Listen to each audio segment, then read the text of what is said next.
Hello, everyone. I'm very happy to welcome you to the second webinar at Women's Global Mentoring Program. Today, we have an important topic to discuss, the well-being. The well-being gender gap is increasing due to COVID-19, and 80% of women, they do not have time dedicated to themselves, to their health and mental care. And usually women have 5 hours less time for leisure for themselves.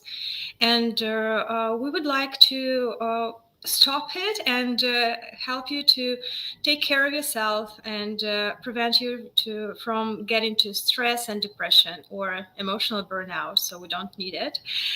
Today we'll talk about two concepts on how you can nurture your productivity and well-being, which is most importantly. I'm Elina Valeeva. I'm head of the Women's Global Mentoring Program, and also I'm a co-founder of the Essence app. It's a digital self-care coach for women. And by the way, we just opened an early access, and if you feel like you want to dedicate some more time to well-being or to yourself and boost your productivity, feel free to subscribe. I leave a link in the comments section. And let's move to our first and amazing speaker, Daria Vodopianova. She's a co-founder of the Thought Leadership Academy, host of the Thought Leadership podcast, 2 times TEDx-speaker, best-selling author, and a passionate entrepreneur. She will tell you more about herself and teach you how to unlock the power of emotional intelligence. Daria, thank you for being here with us today. Thank you so much, Elina. I'm really happy to be here with all of you. So yeah, thank you. And when I was invited to speak about this topic, I felt so passionate about it, because especially as we are moving into, when we are recording this, we are moving into before holidays, Christmas, and I don't know you, but most of the people I spoke with this week have felt a bit of internal, external pressure. So I think it's coming at a very good time. And for the ones who are listening live, for the ones who are watching the recording, I can highly recommend by just stop for a second and see if there's a way for you to be more present. Is there a way for you to create this moment for yourself? Because when it comes to well-being, first thing that it comes to is really being present for yourself and having this conversation and really feeling into that, okay, I'm here, let's go and let's talk about this. And if you want to be in the chat with us, of course, interact. It's always great to have your input and your stories. I like to make it interactive and feel your presence as well, and make sure that we are going on the direction that you are going. So I see Kelly, he's here, and Teresa, welcome. Thank you so much for being here. So just to kind of give you a bit of a background, why this topic and why now?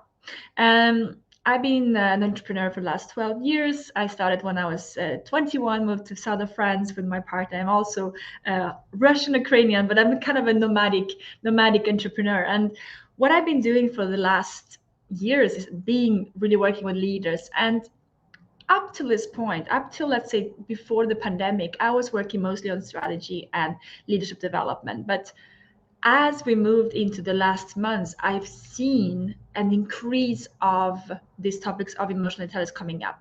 And what I've seen is, when I've been having conversation, I think I've had more than 300 conversations one-on-one with leaders just in the last months as I've been speaking about these topics, is that they experienced a lot of overwhelm. And not always burnout, because coming to burnout, we don't always know when we have a burnout, but feeling anxiety, feeling panic attacks, feeling that, they are starting to have a tunnel vision, feeling that there is so much going on that they almost don't feel that they have the control over the external circumstances. So this whole feeling of isolation, overwhelm, exhaustion, anxiety, panic attacks, it was something that I was hearing over and over again from my clients, from my community, from people who was in the audience, when I was speaking at conferences, and in general in the masterminds I run a Friday local mastermind called She Leads. And I was so shocked to see that almost 80% of the women I spoke to were experiencing this type of burnout signs. And about 60% of the men I spoke to, so 60 to 80% of all the leaders I have spoken to in last month have kind of these burnout signs. And I was thinking, is this just my local community? Is it just what's happening here around me, or is this bigger? And of course, when you start to look into it, and I went online and started to look into some leadership studies, they have done a leadership study last year called Development Dimensions International Global Leadership Forecast, which was done for 15,000 leaders. And what they realized was that nearly 60% of leaders reported they felt used up after workday, which is kind of a burnout sign. And it was not only leaders, but it was also for high employees, high potential employees. That was 86% that felt that they were used up in the end of the day, overwhelmed, burnout signs, anxiety, and things like that. What does that mean for our society, if we think about it, before I even go about talk about this emotional intelligence word, is that if we have 60 to 80% of our leaders, of our top level employees in your teams, if you have a team, maybe you're feeling that, and feel free to share in the chat if this is something that you're experiencing. Leadership teams, you're worried for your remote teams, or you're feeling yourself that this is actually happening to me. You are not alone. 60 to 80% of the leaders. And what does that mean for us is that the retention of the teams, top talents, and amazing leaders, founders, CEOs, is very low. Because if you're getting to a burnout, the time to recover and coming back into workforce can take years sometimes.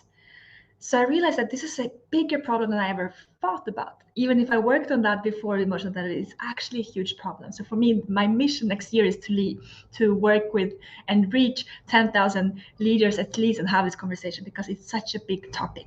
So yes, and Nadia's mentioning startup journey, especially for women, is very hard. Yes, it's hard already, but now with these conditions, the amount of pressure that is on us as leaders, as founders, as top talents is becoming even higher. So the retention is getting harder. It's already harder to understand these conditions, but the retention of teams is getting harder. But also one other thing that, and I saw that there is, Nadia, you're in PhD, and some of you are maybe doctors and psychiatrists. When it comes to getting into burnout state, is that when we reach the burnout state, it's already trauma.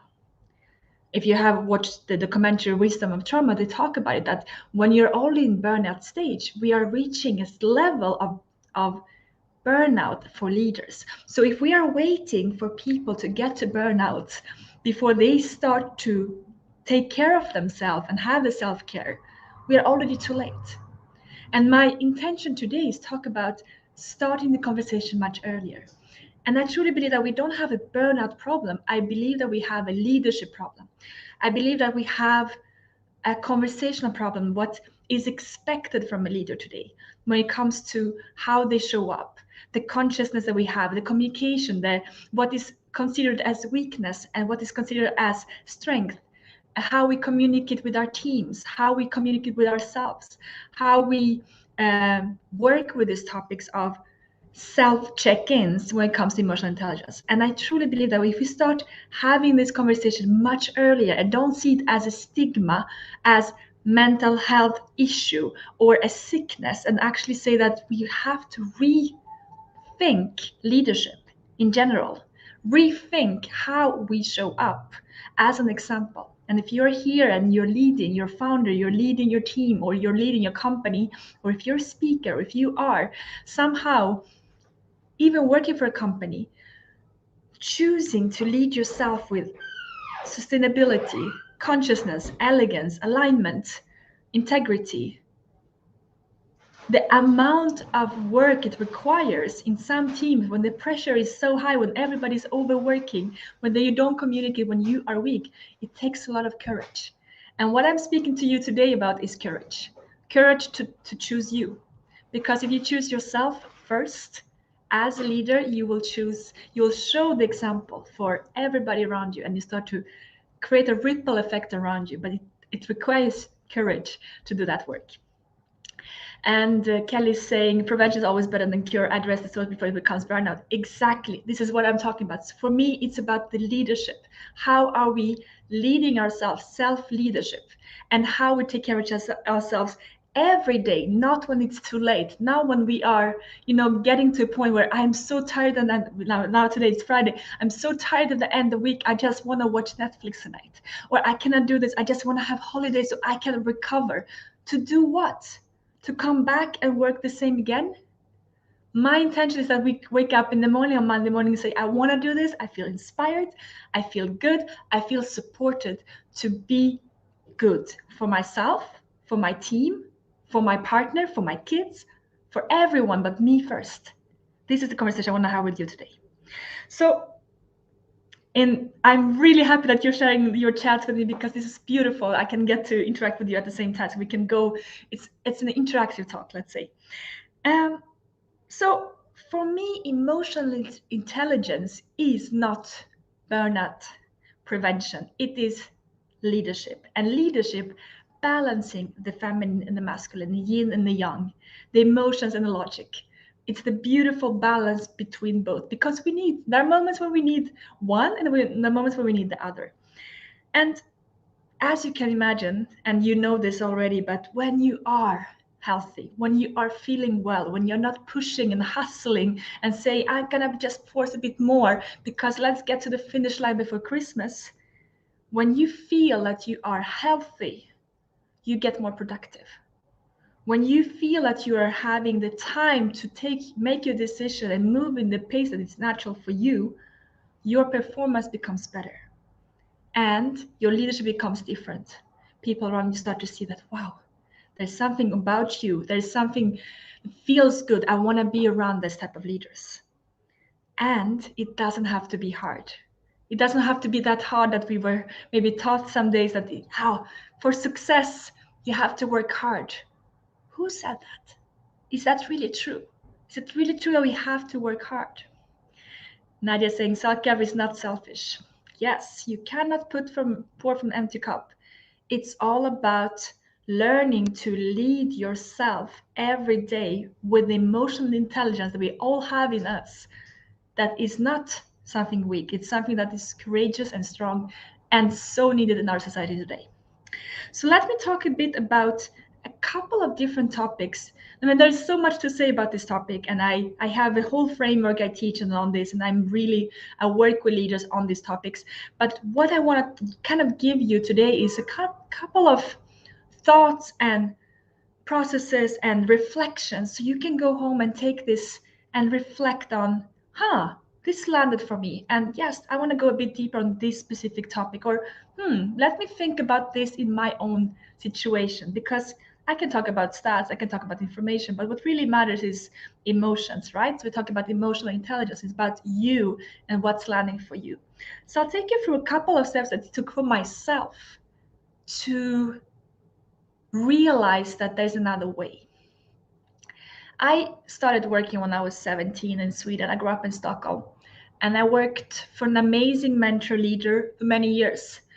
But I come from a home without. I was the first entrepreneur in my family, and the first, having my first company in my family. So when I started, I didn't really have a big understanding of leadership. And even if my mentor and my boss at that point was an amazing boss, I still pushed myself too hard. And by the age of 21, I had my first burnout. And I didn't even know what was happening. I just stopped for 6 months. I could not walk. I felt I was walking on clouds. I was just feeling that everything was dizzy, and around me, I just felt that I cannot just stand up. So I asked to work from home because I didn't want to say to my boss that I was not feeling well. So I was hiding it. And I was just laying in bed and trying to work. And for 6 months, that's what I did until I recovered and I started to work again. But I still get back into the same routine. And for many years, I was working in the hustling mode. And we have a society where sometimes we are pushed to work hard. Yeah, it's good to work and hustle, and what are you doing, how productive you are, and how much are you working. So I got into that again. So even if I recovered, I got back into that again until I started to have a second almost breakdown when I realized that, wow, wait a second, this is not sustainable.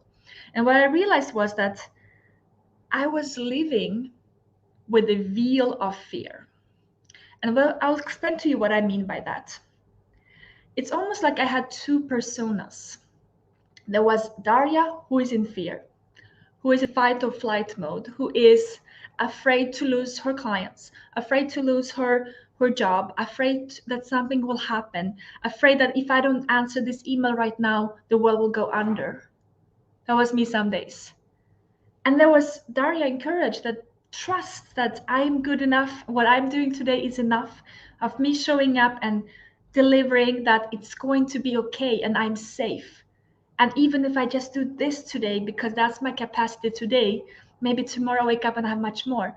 But this is what I have to give today, and that is going to have to be enough. But the problem was that Daria Fear was the one that lived for many years as the business owner. I lived in fear and I took decisions from fear.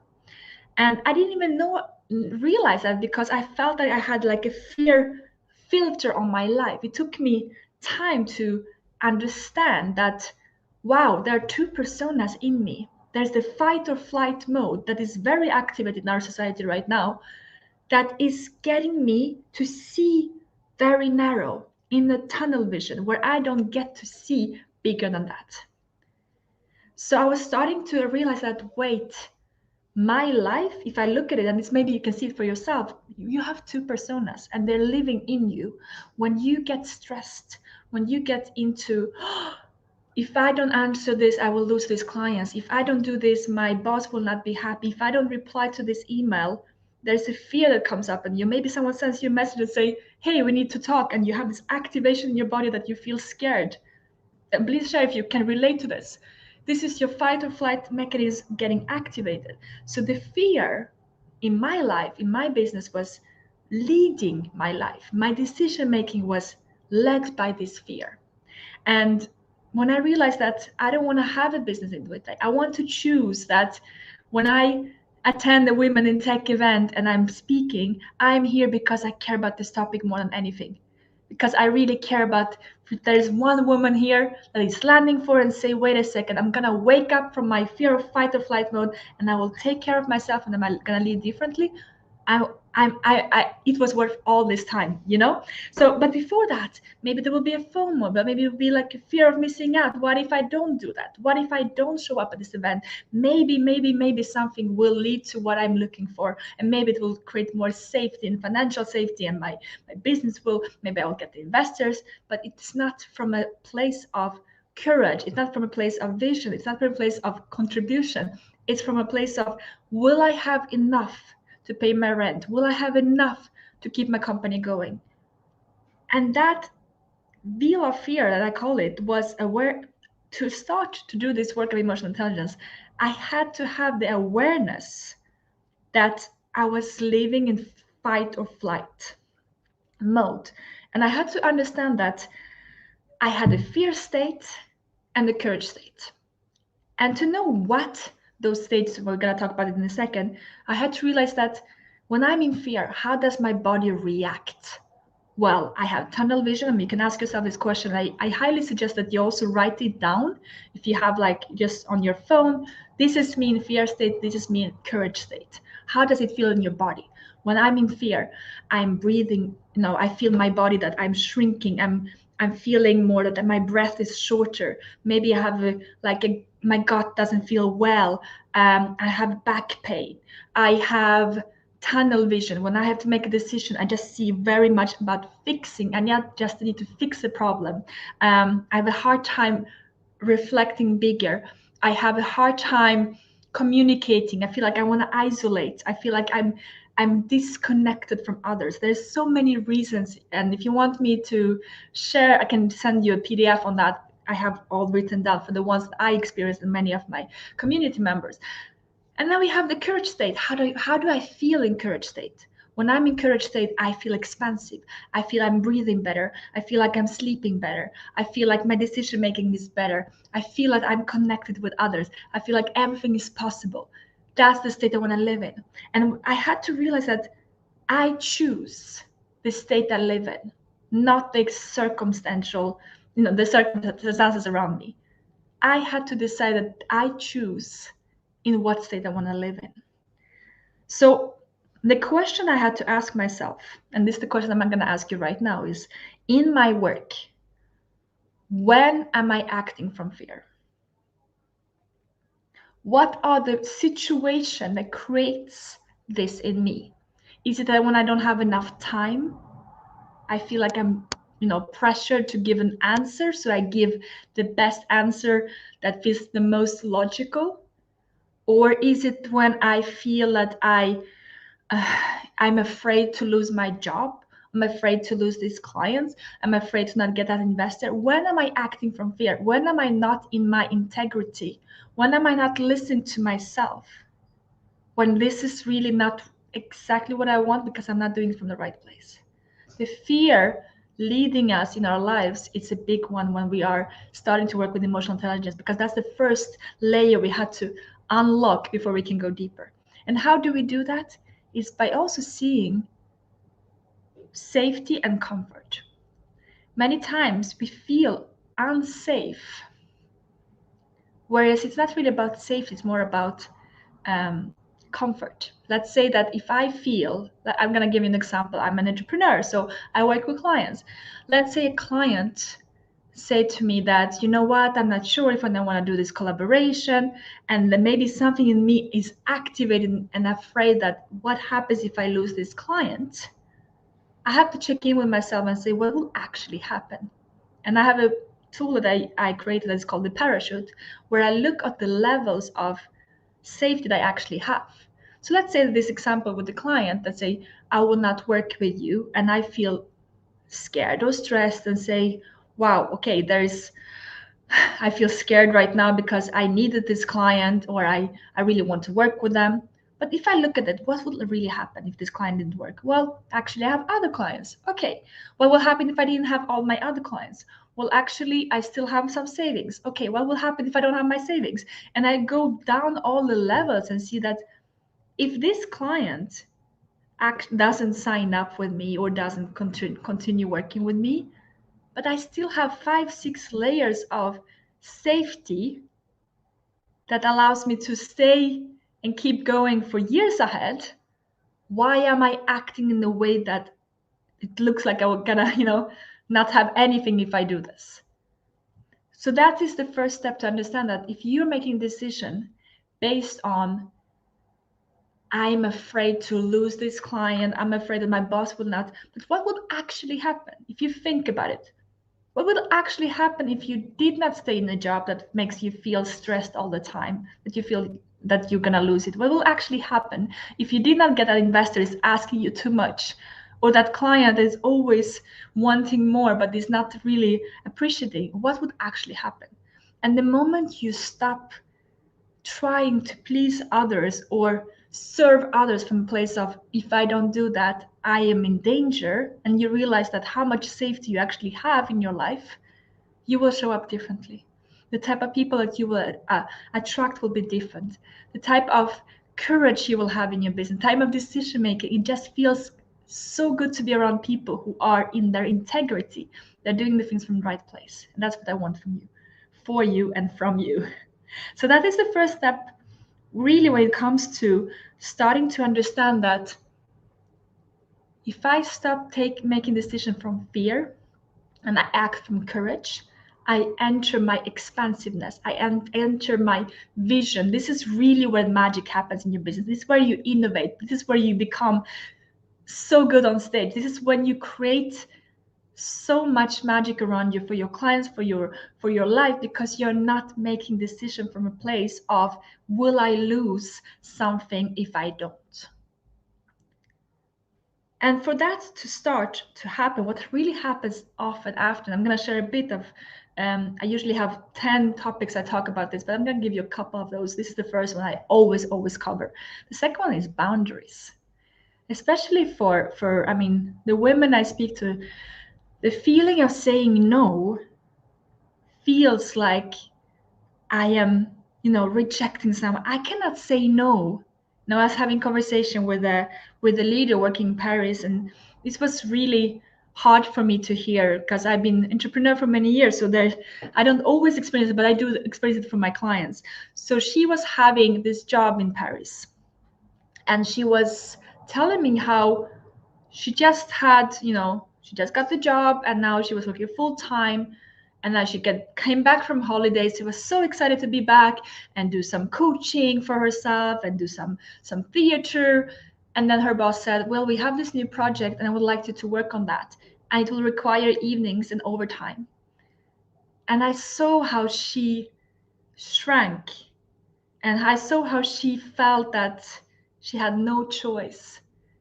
And she basically told me that, well, now I have to stop everything else because my boss told me that. So she stopped the theater. She did not do the coaching for herself. She took away the self-care first because her boss asked her to work overtime. And the reason was that, well, I cannot do it anything different, Daria. It's not possible. I cannot say no. Everybody in the company are doing that. It's gonna be considered as weak. And when she said it's gonna be considered as weak, that's when it really hit me. That boundaries are considered as conflictive. That boundaries are considered as weak. That we cannot say no with love, with integrity, with respect for each other. Because if we do that, there is something weak about that. And when she said to me that, I realized that is actually not just for her. Many of us are feeling shame and guilt when it comes to say no. How many times, if it's not fear, but guilt or shame comes in, when we actually are not feeling like doing something?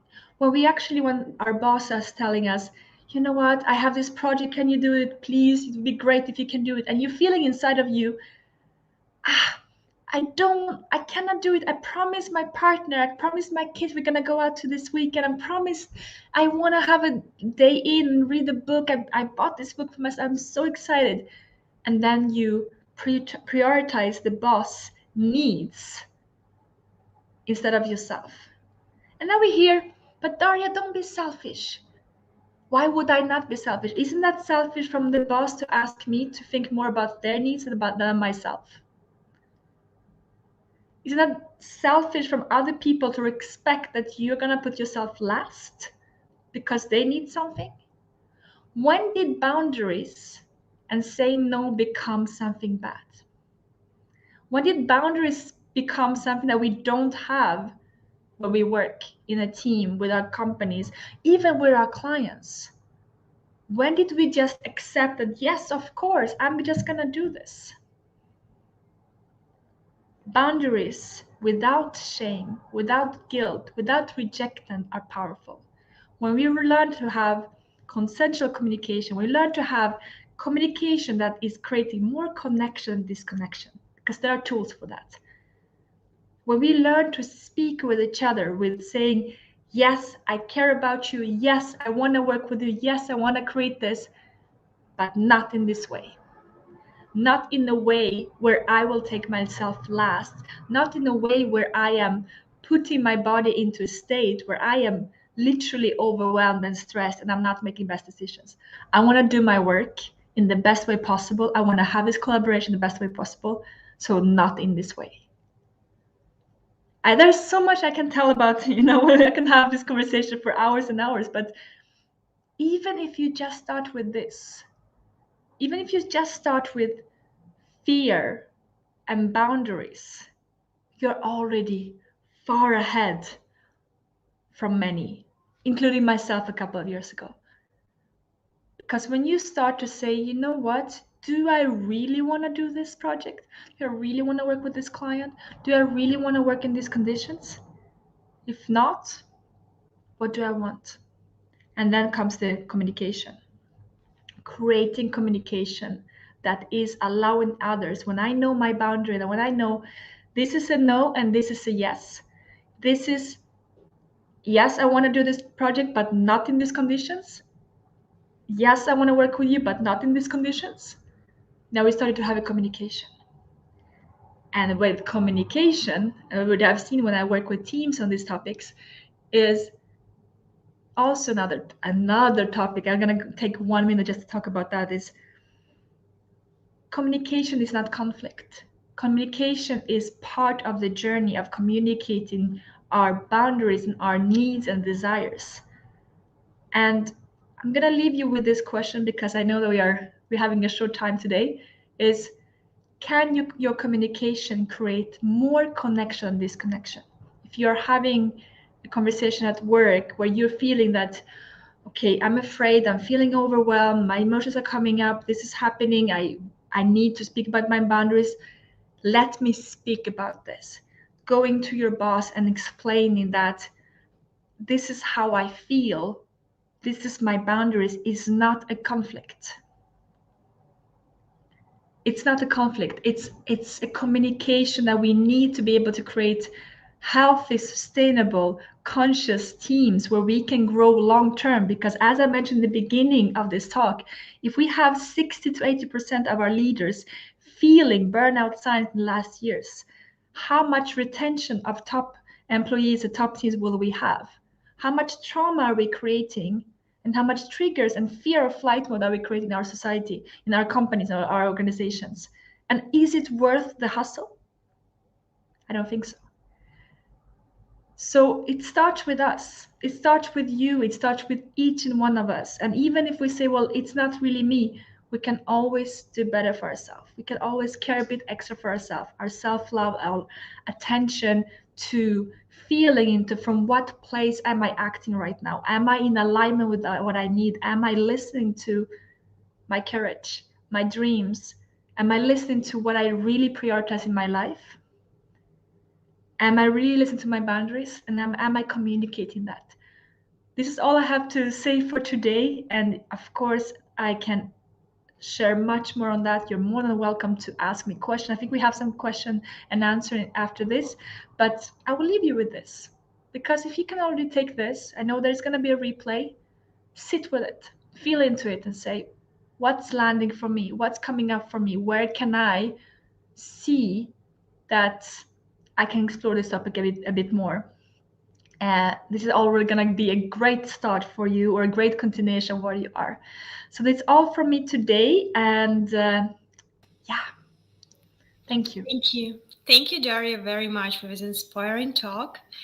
It was really something that we all need to think about it. And I think it relates so much with the whole community. So if you have any questions to Daria, she's here and ready to answer them. Please feel free to drop them in the chat box in the comment section. And meanwhile, Daria, you can see how many people resonate with what you're saying. Yes. Yeah, it's a big topic, and yes, there's Nadia's mentioning how much loss we have in the companies of retention of talent. Yeah, 86%, and in this study that they had, which is huge. If you think about it, 86% of the top talent, about 25% of them are feeling that they want to leave the company when they get to this state, because when you get to burnout, it's already too late. You're already in trauma, and it does on the body level, it takes sometimes months, sometimes years to recover. I have met leaders 4 years after they are still in trauma and they cannot go back into workforce. So it's about taking one step earlier and rethinking leadership, boundaries, all these topics we talked about that are communication, that are really changing how we lead and how we are in companies. It's really about that part before we get to that point. Yes, very true. A lot of thank yous. We will wait 1 more minute for questions if you have them. And after that, I will continue elaborate on this topic and will be and tell you more. So stay tuned and please ask questions until Daria is here with us. So we have one from Kim.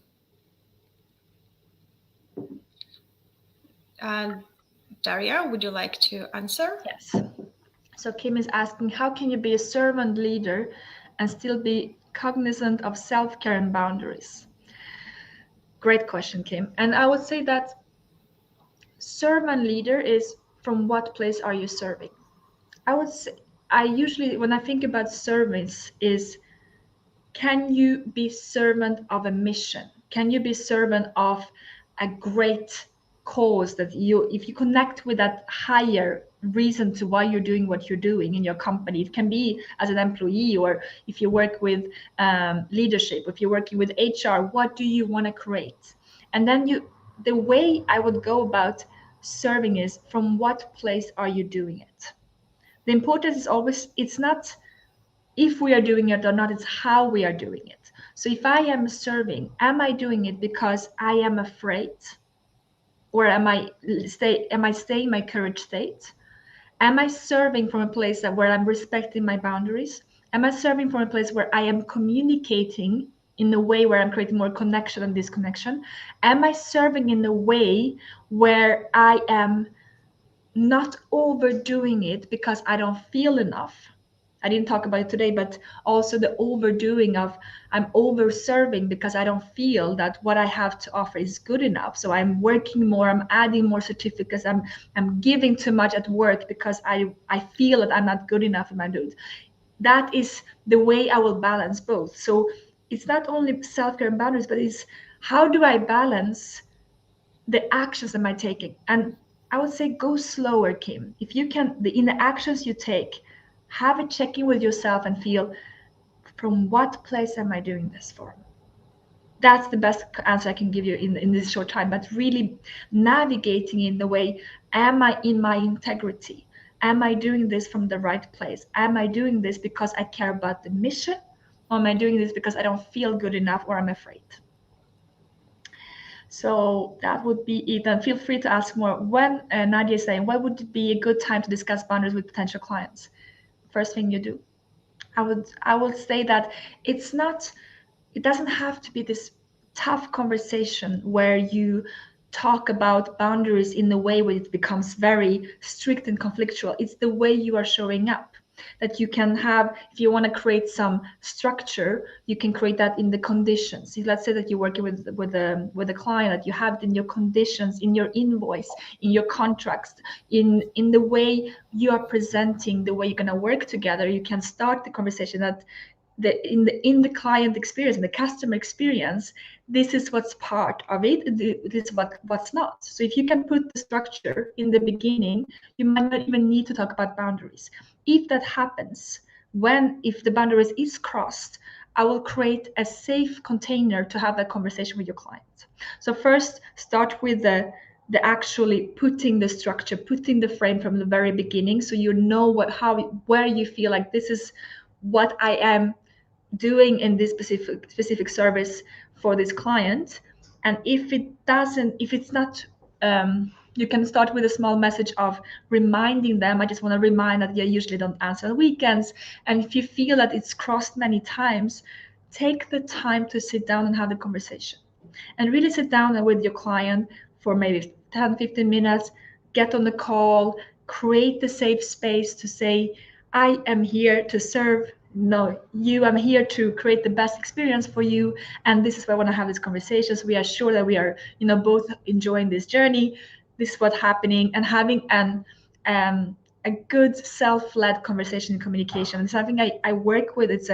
When it comes to non-violent communication, there's a way to have this conversation, but in general, if you've put the conditions already in the beginning and the client has read through that, there should not be any problem with that. Is there any? I think there's one more question. What to do if you say no and now you're getting bad vibe from your boss? Good question, Edna. You can only be responsible for your part. That's the hard one. When you're doing this work of emotional intelligence, it's so hard when I have this conversation with my clients and they say, but why do I have to be the good one? Why do I have to be the one always respectful and always listening and communicating all that? And I say, well, you're a leader, so there will be moments when you're leading yourself and you are showing up in the way that other people are not, where you feel that they are not respectful with you about this, but you can only do your part. And if you're getting bad vibes from your boss, that means that they have to maybe do their own emotional work, because they may be feeling rejected. And there's a whole part that I didn't touch upon, which is triggers and trauma triggers. Maybe they're feeling rejection, or maybe they're working through something, they're getting bad vibes. It's their journey. We cannot take responsibility for other people's journey. We can only do our part. And our part, the more we do our part of, I am showing up and I'm saying no, the boundary is set by me because this is the self-care I need to be able to do my work in my best way. And there's a way to communicate that.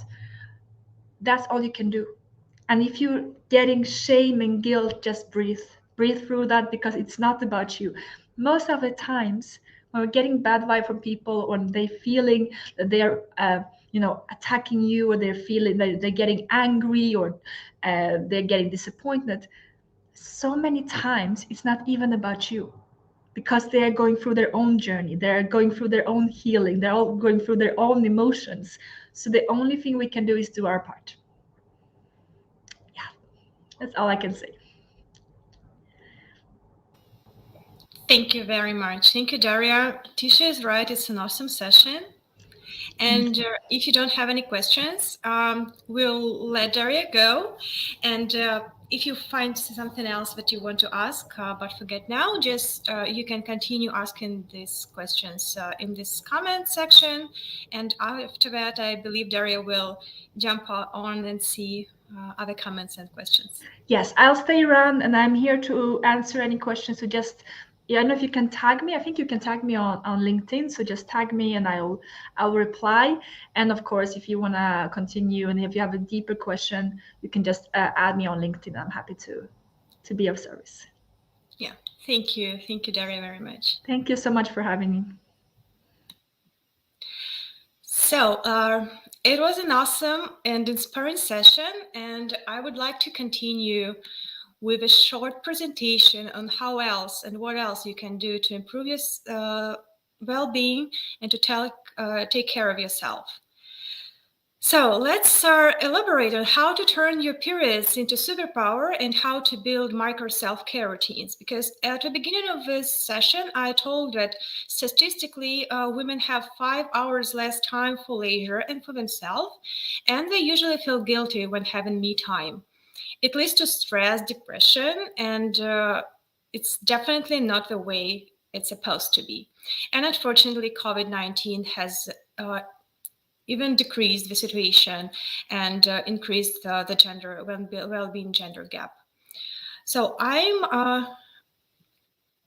Elina. I've been working in well-being industry, in well-being tech startups environment for about 3 years now, and communicated with many neuroscience psychologists about how to implement scientific knowledge and discoveries into people's everyday lives, because there are many concepts out there, there are many tools, and I believe they can be integrated in our daily activity and can be beneficial for everyone. So currently, I'm a founder at Essence. It's a digital self-care coach designated especially for women. And we combine science, coaching, and technology to help women gently achieve their goals, use monthly periods as a productivity tool, and build healthy micro self-care routines. Right now, I will start with this statistic. About 50% of women feel stressed all or most of time. Does it resonate with you? Do you feel stressed?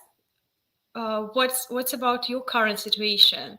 Because these statistics is about women across the world, and it's about the same 45%, 55%, but on average, half of us struggle with this.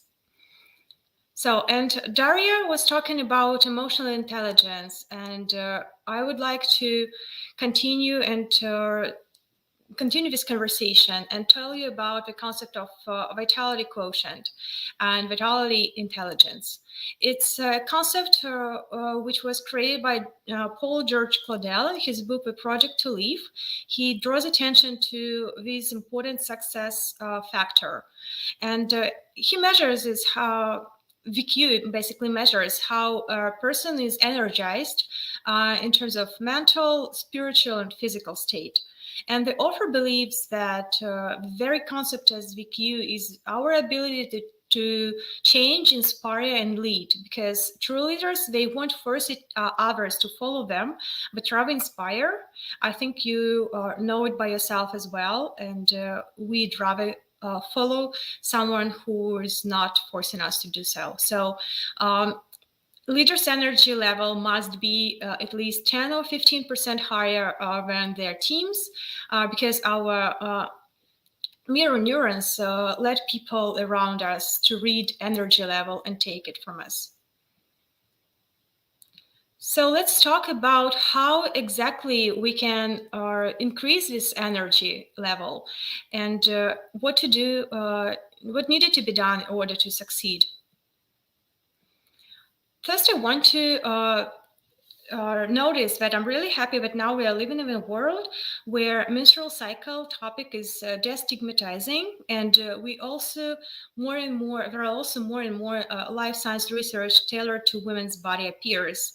And now we know that three hormones, estrogen, progesterone, and testosterone, fluctuate throughout the cycle, and research shows that it affects women's health and state in so many ways. Like it affects our productivity level, creativity thinking, memory, exercise performance. It's even worsening our chronic diseases, our energy level, our sleep quality, mood, and it even predicts the success of quitting bad habits. For example, one study shows that quitting smoking at the follicular phase rather than luteal increases your chances to succeed for more than twice. So by syncing our professional life to our female cycle, we can be more efficient, productive, and stay in the peak of our creative and efficient flow. So here is an overview of the best activities for each phases. It's first, the menstrual phase. It's time to rest and do more introspective work. At the follicular phase, it's the best time for learning, getting new knowledge, and work on complex tasks. Ovulation phase is a peak of our creativity, and many research back this up. And also, it's the best time for speaking and or networking events. And luteal phase is a time to wind down, prioritize self-care, and maybe do some solo tasks which do not require a lot of company and networking engagement.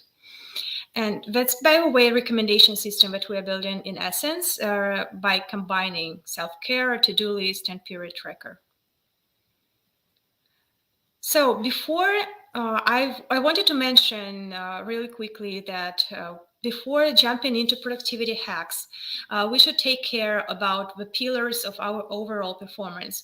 So you may read all productivity books in the world, try all apps on stores, get a personal coach or whatever, but it won't make any sense, or not any, but a lot of sense if your body does not function very well. So if you suffer, for example, iron or vitamin D or B deficiency, chances that you will send all your efforts and leftovers of your energy to fight windmills. And women suffer from this even more. For example, from iron deficiency, Swiss scientists conducted a research on women with iron deficiency diagnosis. Most named symptoms by women were being tired, being exhausted, and reduced physical energy level. And the estimated economic burden, indirect cost of ID patients just in Switzerland due to sick leave would be about $33 million annually. And being exhausted and impaired concentration appears to be most important factors negatively impacting daily lives and hence the quality of women's life. So your doctor is your number one life coach, and first you should address your fatigue and anxiety issues to your GP. Once you've balanced your hormones, vitamins, and minerals in your body, your productivity level and life energy will skyrocket. I won't get into details about sleep, healthy eating, and physical activity today because we don't have time for that. It's like a limitless topic. But at the end of the presentation, I've prepared a single most effective diet recommendation for you. It might save you a lot of time and improve your well-being. Let's move on. What if I tell you that there is a magic pill and it does all these things that you can see on your screen now? It reduces stress, controls anxiety, improves memory, helps control pain, reduces age-related memory loss, improves sleep, helps fight addictions, and so on. What's your guess? What it would be? I will give you a second to think about it. So yeah, it is meditation. That's right. I'm talking about meditation, and it's not just me. It's people all over the world. And the good news is it's not time-consuming. Coming back to micro self-care concept, you can practice 5 or 10 minutes a day for 8 weeks. And MRA scans show that after an 8-week course of mindfulness practice, the brain's fight or flight center, the amygdala, appears to shrink. So the primal region of the brain associated with fear and emotion is involved in their initiation of the body's response to stress. As the amygdala shrinks, the prefrontal cortex associated with higher order brain functions such as awareness, concentration, and decision making becomes thicker. In other words, our more primal responses to stress seem to be suspended by more thoughtful ones. So how to integrate all these good habits and routines that we read about, hear about, and our coaches or psychologists, they want us to do that, but sometimes it's tricky to actually implement them every day. So to integrate this healthy lifestyle into your life, I have 2 tips for you. First, the well-researched framework called the habit loop. It will help you to govern any habit. So a habit loop consists of 3 elements: a cue or trigger, routine, and a reward. And understanding these elements can help you to understand how to change bad habits or form better ones. So we'll see it on example in a minute. And the second tip is to make it simple. Make it simple, not perfect. Last webinar, Chad was talking about the concept of version 1 is better than version none. So keep it in mind. And yes, we all want to start a brand new lifestyle on Monday, but this kind of perfectionism will harm you at the end, because micro steps towards well-being will stick with us and will help you to build a lifelong and sufficient routine. So align few micro self-care actions in your life, in a routine. Our mind loves clarity. If you set time, routine, and environment, it will be happy to cooperate and adopt good habits. These simple tricks and proper environment will help you to beat this routine. So first, check with yourself if you have enough sleep every night. 8 hours for most people is a foundation of productivity and well-being. It's something that we all know, but not usually. But we usually are sacrifice sleep over work or other activity, which on the long run will damage our health enormously. So do simple preparation in the evening. It will help you to stick to a healthy routine and self-care in the morning. Set next to your bed a glass of water and lay out, your yoga mat out on the floor. Do it in the night before going to bed. And right after you wake up and turn off your alarm, and I mean, yes, turn off, not snooze. By the way, for those who are not familiar, there is a phone setting that allows us to turn off the ability to snooze. And this button won't appear on your screen and won't tempt you. So turn your alarm off, drink water. It will help you to wake your brain, and turning off the alarm is your trigger to drinking water. So this simple glass of water will be your first micro self-care action. in a day. After that, stand up and put yourself on the yoga mat. If you see it rolled out in the morning, you're much more likely going to use it and not to postpone it to Monday or another day, another morning. So do a few basic morning exercises. You'll get fancier workouts later. Please do not go into some harsh routines, some harsh workouts, just 5 minutes of plank, squats, stretching your legs, forward in bend, and so on. The idea is not to do perfect morning exercises, but to send your brain signals to set the tone for a healthier and more energized day. It is your micro self-care action too. Next, set a timer for 5 minutes, or open the meditation app, and don't leave your yoga mat until you meditate for 5 minutes. It is your micro self-care action number 3. So do this set of water, exercise, and meditation for 10 minutes, just 10 minutes before breakfast, even before washing your face. Stick to this routine. Make it a truly routine because each of these actions will trigger another one. I will repeat, so it's you turn the alarm off, you drink water, you exercise, and you meditate for 10 minutes. And stick into this routine and don't try to make it more complex for a couple of months. Even if you feel like you want to do something more, probably it's better to wait until you build stronger neural paths in your brain. And also, one of the most important self-care acts that you can do to yourself is being kind. And it's not just saying it because it's something nice to have. It's scientifically proven, and data shows that self-criticism makes us weaker in the face of failure.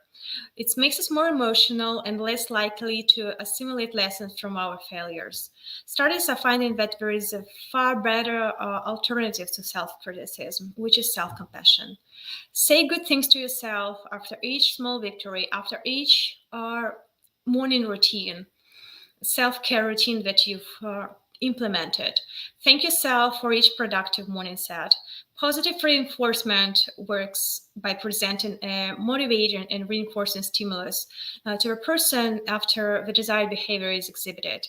So it will make the behavior more likely to happen in the future. It's something that you might do at first, practicing self-kindness and self-compassion. First, just rely on scientific research. Do it even if you don't feel like it, and you will see the results.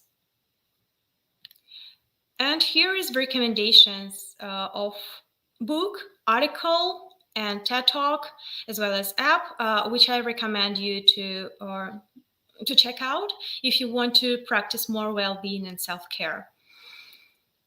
Thank you very much, and I will encourage you to subscribe to get early access to Essence. By subscribing, you will also get the opportunity to take part in research on how to boost productivity and well-being. It's a great chance for you to get an exclusive access to a community of outstanding women, entrepreneurs, coaches, creators, scientists, and many others. I'd like to hear from you, and please feel free to tag me on LinkedIn or write me an email, and I will be happy to stay in touch. If you have any questions, please feel free to ask.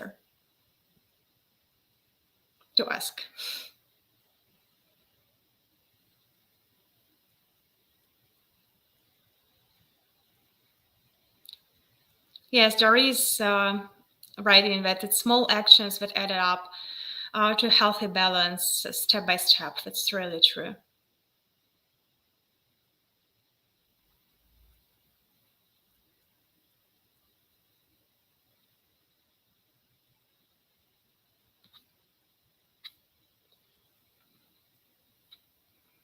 Thank you, Sarah.